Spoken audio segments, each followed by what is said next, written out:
The music industry is a graveyard of former child stars. For every Justin Timberlake or Miley Cyrus who successfully navigates the minefield from soundstage to stadium, there are dozens who fade into the background, trapped in the amber of their teenage image, forever known as the kid from that one show. But then there is Sabrina Carpenter. By January 2026, Sabrina Carpenter isn't just a survivor of the Disney machine. She is the architect of a new pop culture archetype. She is the Polly Pocket with a sailor's mouth, the girl who turned a PR nightmare involving a global love triangle into a platinum-selling manifesto. The artist who allegedly got a Catholic priest investigated just by filming a music video. From the basement recording studio her father built in rural Pennsylvania to the stage of the Super Bowl, her journey is a masterclass in the long game. She didn't explode overnight. She burned slowly, deliberately, for over a decade until the world had no choice but to pay attention. Today, we are going to deep dive into the era of Sabrina. We're going to talk about the Disney curse, the wreckage of the driver's license drama, the genius of the nonsense outros, the gory brilliance of her work with Jenna Ortega, the viral Juno trend that took over TikTok, and the historic, record-shattering chart dominance she achieved between 2024 and 2025. This is the story of how Sabrina Carpenter sweetened the deal and took over the world. To understand the 2026 version of Sabrina, you have to go back to 1999 in Quakertown, Pennsylvania. This wasn't a story of a kid stumbling into fame. This was a story of a kid who treated performance like a trade skill from the moment that she could walk. Sabrina Annlyn Carpenter was the youngest of three sisters in a house that vibrated with energy. Her father, David, had been in garage bands. Her mother, Elizabeth, was a dancer. But the secret weapon in her lineage might actually be her aunt, Nancy Cartwright. You might not know the face, but you know the voice. She's Bart Simpson from The Simpsons. That connection gave a young Sabrina a window into the industry that most kids in Pennsylvania just don't get. The realization that show business is a job, and Sabrina wanted that job badly. Her father built her a purple recording studio in their basement. While other kids were playing tag, Sabrina was down there, dissecting Christina Aguilera riffs, trying to understand how to make her voice do that. She was homeschooled, which wasn't just about education. It was about efficiency. It allowed her to train and dance 6 days a week and take vocal lessons starting at age 6. In 2009, at 10 years old, she entered the Next Miley Cyrus Project, a contest literally designed to find a replacement for the reigning teen queen. And she placed third. She didn't win. And in hindsight, that might have been the best thing to happen to her. Winning a contest like that puts a clock on your career. Losing it? That just gave her something to prove.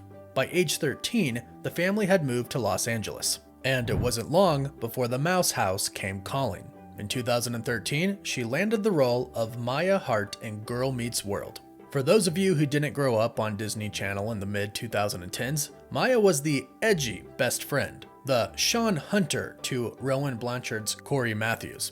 It was a massive break. It gave her a built-in fan base, but it also put her in a box. See, Disney loves to sign their actors to recording contracts. It's a synergy play. You act in the show, you sing the theme song, you release an album on Hollywood Records. It worked for Hillary. It worked for Miley. It worked for Selena. Sabrina signed with Hollywood Records at 12 years old. She released 4 albums with them: Eyes Wide Open, Evolution, Singular Act 1, and Singular Act 2.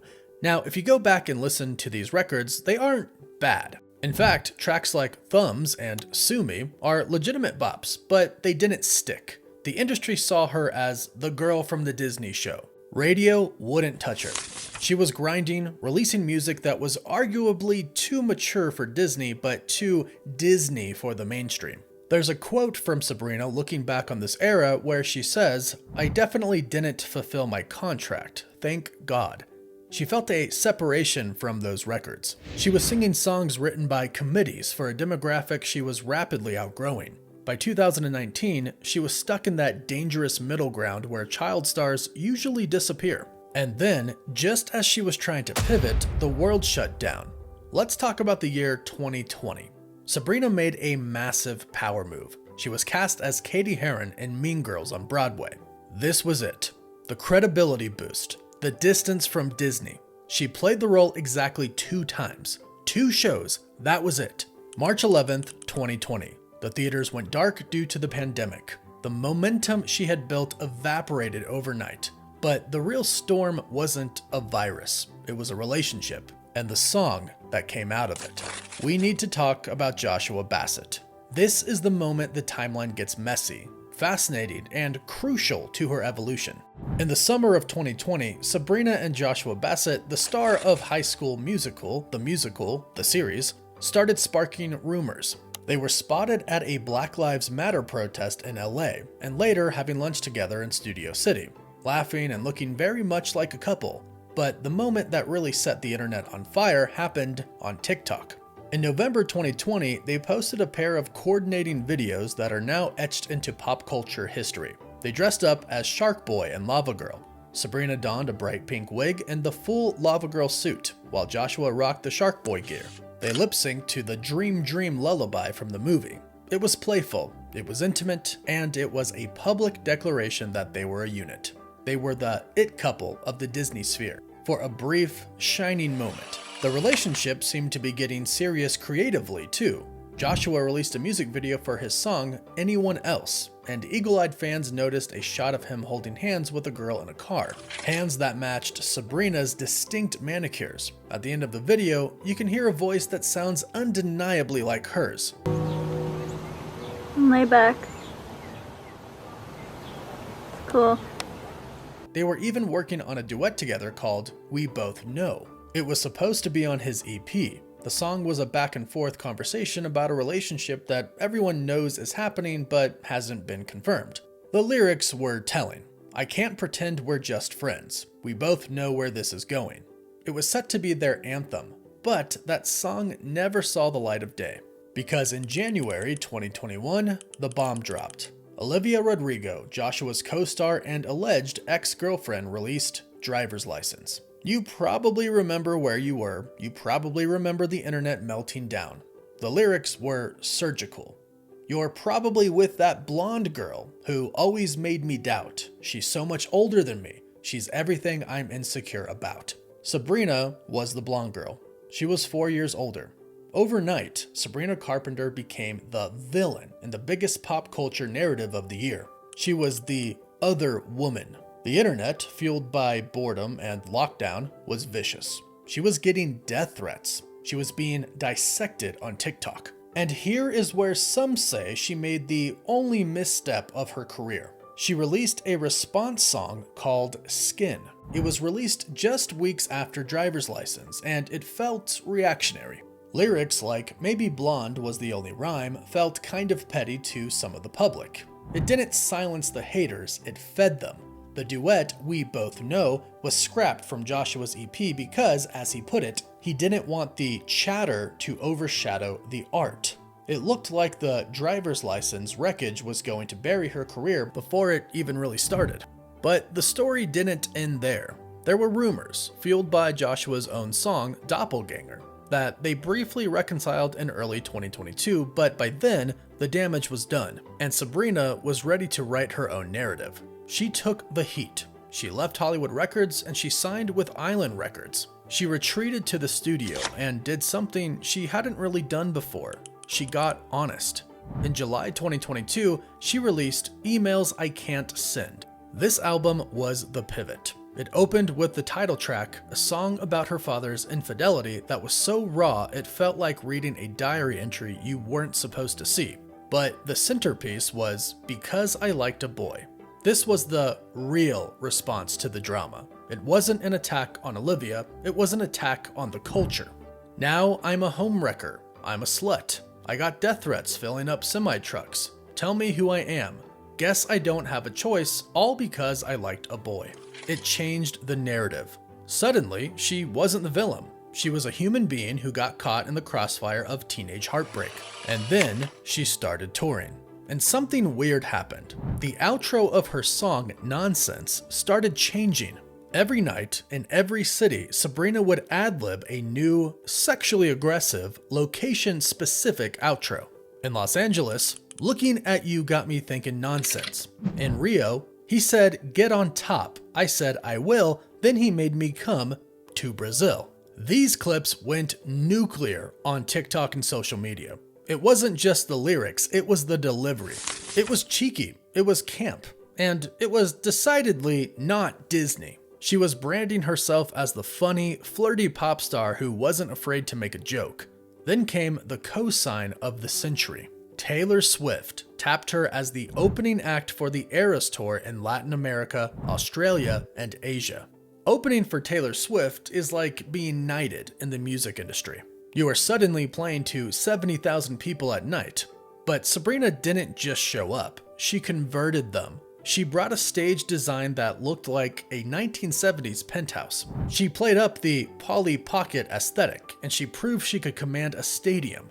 But she wasn't done courting controversy. In October 2023, she released the video for Feather.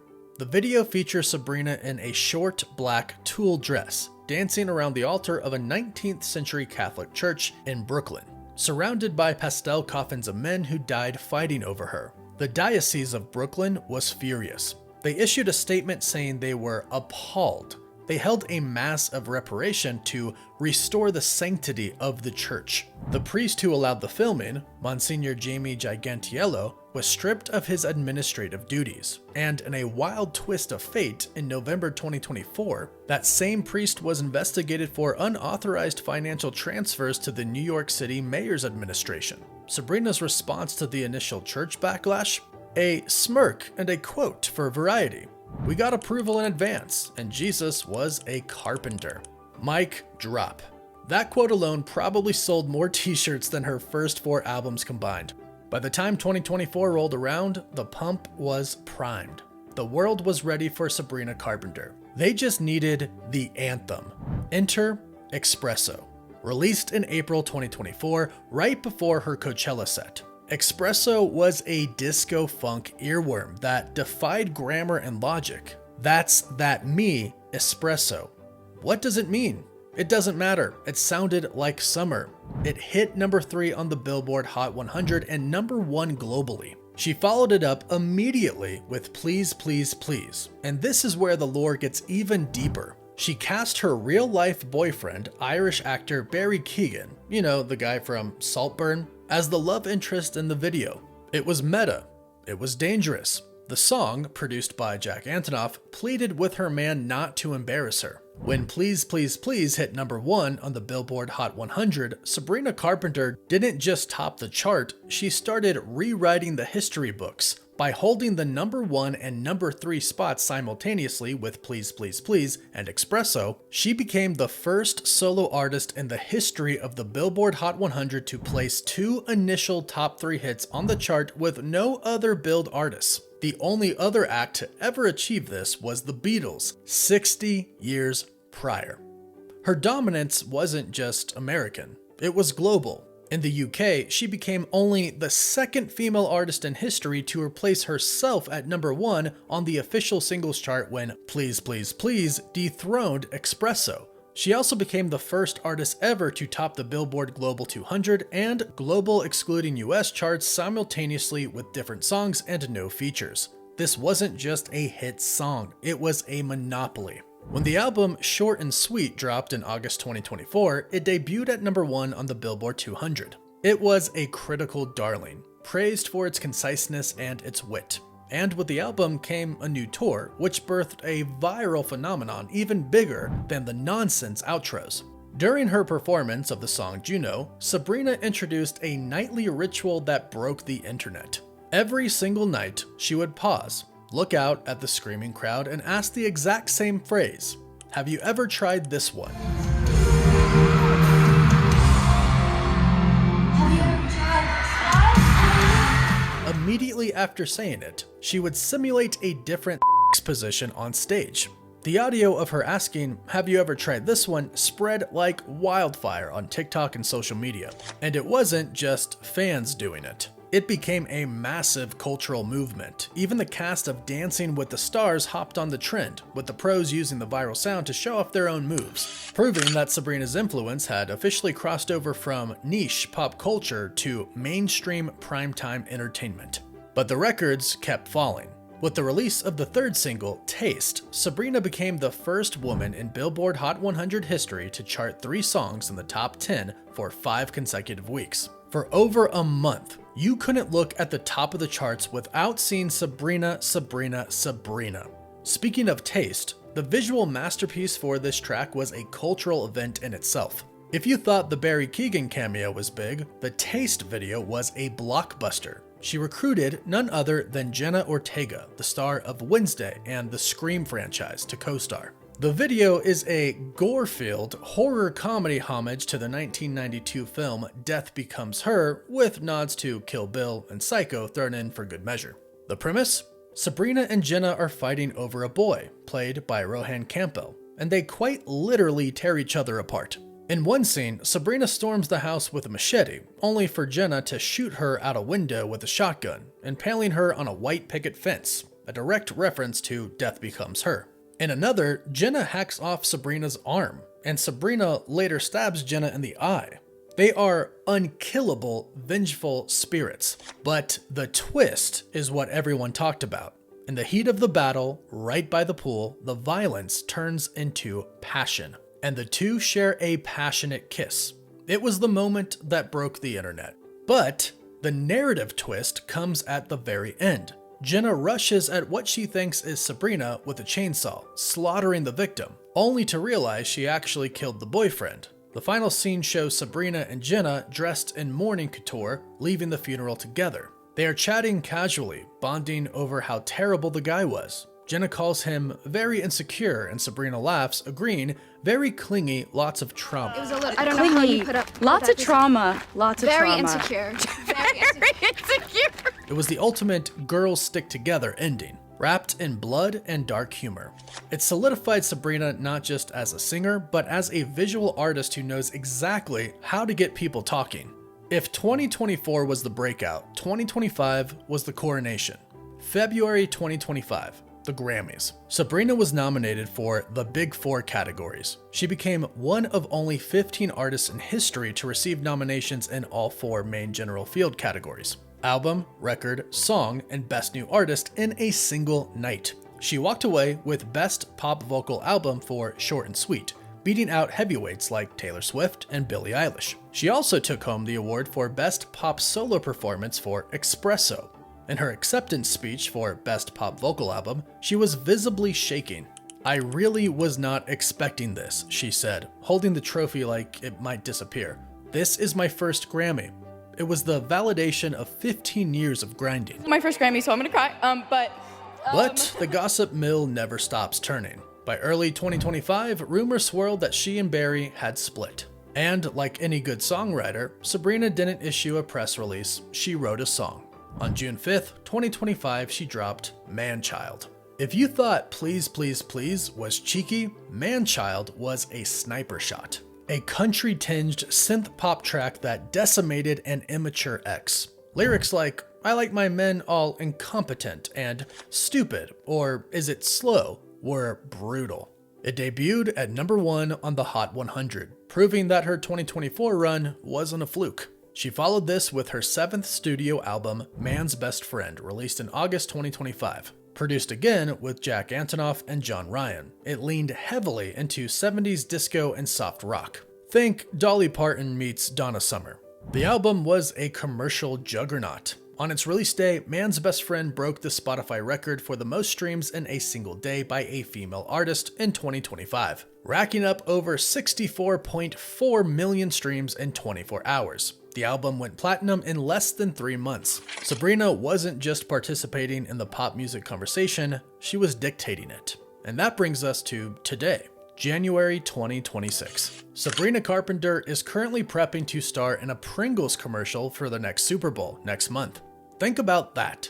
The Super Bowl commercial slot is reserved for icons. It's the victory lap.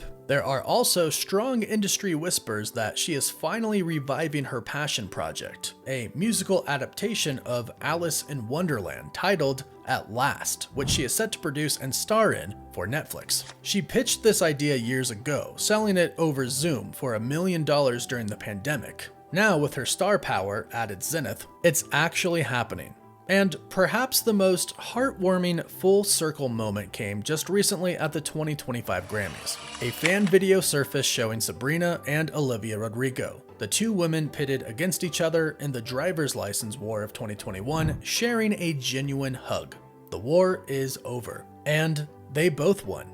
So what is the lesson of Sabrina Carpenter? It's that overnight success is a myth. It's that the Disney curse is only real if you let it be. She took the training wheels off, crashed a few times, and then built a Ferrari. She dismantled the good girl image not by shaving her head or acting out, but by being sharper, funnier, and harder working than everyone else in the room. She turned bullying into a ballad. She turned a breakup into a #1 hit. She turned a height of 5 feet nothing into a towering presence. She is the espresso shot the music industry needed.